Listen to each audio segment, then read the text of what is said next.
सुस्वागतम। या गावचं ग्रामदैवत, या गावचे सध्याचे सरपंच, उपसरपंच, पोलीस पाटील, ग्रामसेवक, मंचावर उपस्थित सर्व सन्माननीय सदस्य आणि ज्या माणसाने नेतृत्व, कर्तृत्व आणि दातृत्व या तिन्ही शब्दाचा सन्मान वाढवला, असे मी त्यांना काय सांगू, कारण आमचे रिलेशन्स इतक्या डिफरंट प्रकारचे आहेत की ते माझ्या परिवाराचे सदस्य पण आहेत, ते आमच्या सोशल सामाजिक कामामधले एक सतत पुढाकार घेणारे एक अपेक्षारहित व्यक्तिमत्व असं म्हणू, जेवढे विशेषण लावता येतील तेवढे कमी असे आजचा जनता निरोप समारंभ आहेत असे श्री जाधव सर, कुठल्याही प्रकारची अपेक्षा न ठेवता सायलेंट मध्ये पडद्याच्या मागे राहून ज्यांनी आयुष्यभर भूमिका अदा केली आणि जे करणार आहेत अशा सौभाग्यवती जाधवताई, त्यांचा पूर्ण परिवार उपस्थित, बच्चे कंपनी, पूरी ताकत में एक बार कहिए भारत माता की, भारत माता की जय जयकार लेकरांनीच करायचं असतंय असं नाही ना। वंदे वंदे वंदे। मित्रांनो, कुठून सुरुवात करावी, कधी कधी काम इतकं एखाद्या व्यक्तीचं मोठं असतं की कुठून सुरुवात करावी, कुठे थांबावं, पॉज कुठे घ्यावा, तुमच्या भाषेत सांगायचं तर स्वल्पविराम, अर्धविराम आणि पूर्णविराम तर नसतोच। आणि ज्यांच्या कामाला पूर्णविराम नाहीये ते नाव म्हणजे जाधव सर। सर, मी बघत आहे आल्यापासून की तुमच्यासाठी, तुमच्या डोळ्यात आणि इतरांच्या डोळ्यात, तुमच्या डोळ्यात अश्रू राहणं स्वाभाविक आहे, पण मला येताना खूप कठीण चाललं होतं। पहिली वेळ सावंगा जहागीरमध्ये येताना अनेक वेळा आलो, अनेक कामं जे काही करू शकलो ईश्वर कृपेने सगळ्यांच्या साथीने, पण आज येताना जड वाटत होतं, जड वाटत, कारण Sawanga Jahagir is equal to Jadhav sir असा एक फॉर्म्युला आमच्या डोक्यात आहे। आणि आज वाईट तर वाटत आहे, पण सर तुमचं रडणं मी थांबवण्याचा प्रयत्न केला नाही, कारण ती नॅचरल प्रोसेस आहे।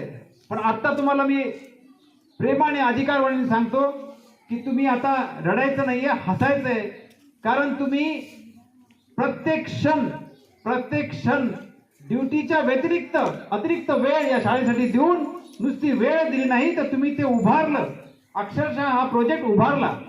तसं माझी विनंती आहे, तुम्ही रिटायर झालेले नाहीये, कागदावर एक प्रोसेसचा भाग आहे की तुम्ही रिटायर होत आहात, तुमच्या हातून आणखी अनेक गावामध्ये या जिल्ह्यामध्ये मोठे कामं होणार आहेत आणि त्यात तुम्ही मार्गदर्शन करणार आहात, मदत करणार आहात। मित्रांनो,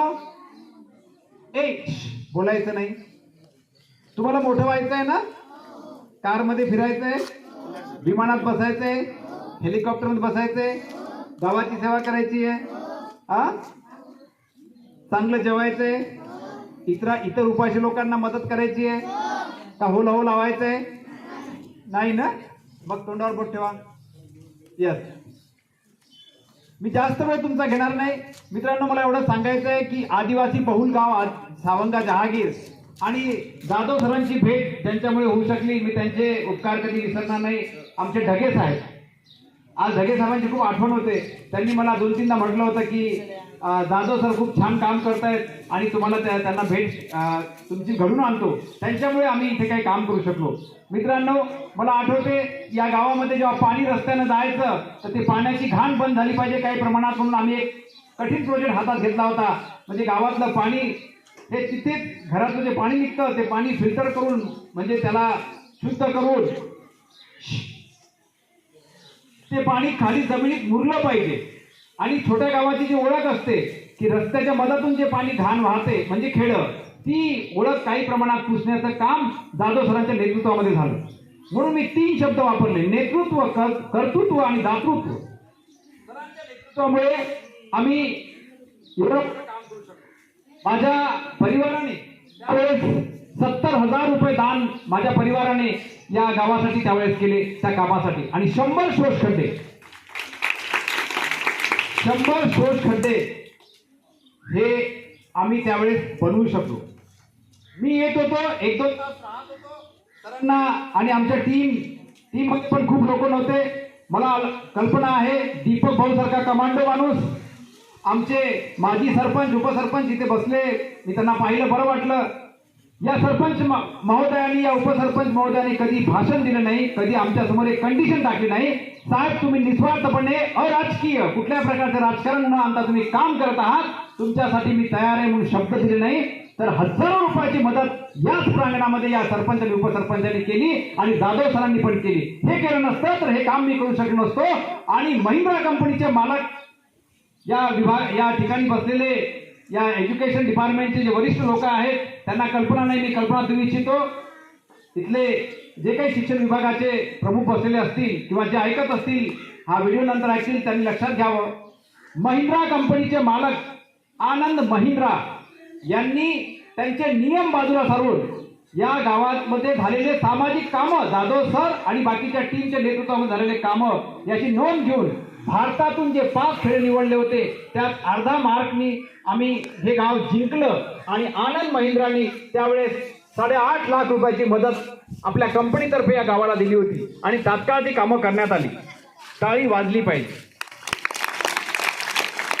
जाधव सर, दीपक भाऊ, सरपंच उपसरपंच हे 4-5 लोकांनी जर साथ दिली नसती आणि गावकऱ्यांनी भर उन्हामध्ये गड्डे करण्याची जी अट होती आमची ती अट पूर्ण केली नसती आणि बाकीचे या कामाला साथ दिली नसती, गावकऱ्यांनी जी लाखो रुपयाचा फंड दिला तर हे कामं होऊ शकली नसते. मित्रांनो, तुमच्या गावाचं नाव आनंद महिंद्रापर्यंत पोहोचलं.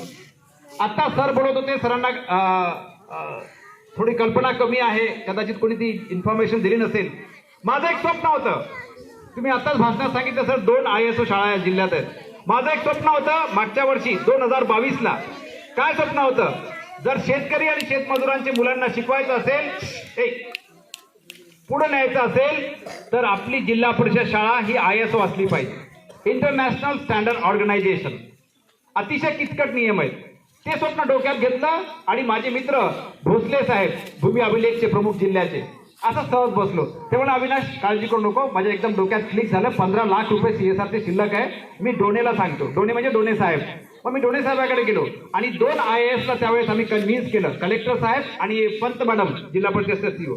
आणि डायरेक्टली मी म्हटलं, मॅडम मैंने कभी कुछ मांगा नहीं, जो मांगा समाज के लिए मांगा. कारण माझं लग्न झालेलं नाहीये, माझी कुठलीही संस्था नाहीये, मी 1 रुपया पण कमवत नाहीये. मागचे 21 वर्ष झाले पूर्ण वेळ देशाकरता काम करतोय. पण मॅडम मला एक कंपल्सरी सांगायचं आहे की मला सावंगा जहागीर ISO पाहिजे आणि त्या लिस्टमध्ये जे काही तुम्ही निवड करतात त्यात कंपल्सरी एक नाव ठेवा, सावंगा जहागीर. आणि पंत मॅडम कडून आणि षण्मुख राजन साहेब त्यावेळेस कलेक्टर होते माझे मित्र, या सगळ्यांच्या मागे लागून आम्ही सतत चक्कर मारून तो प्रोजेक्ट सँक्शन करून मुंबईला पाठवला. मुंबईवरून देवाने ठरवलं की परीक्षा घ्यायची आणि आमचा प्रोजेक्ट रिजेक्ट झाला आणि वापस आला आणि तिथल्या डायरेक्ट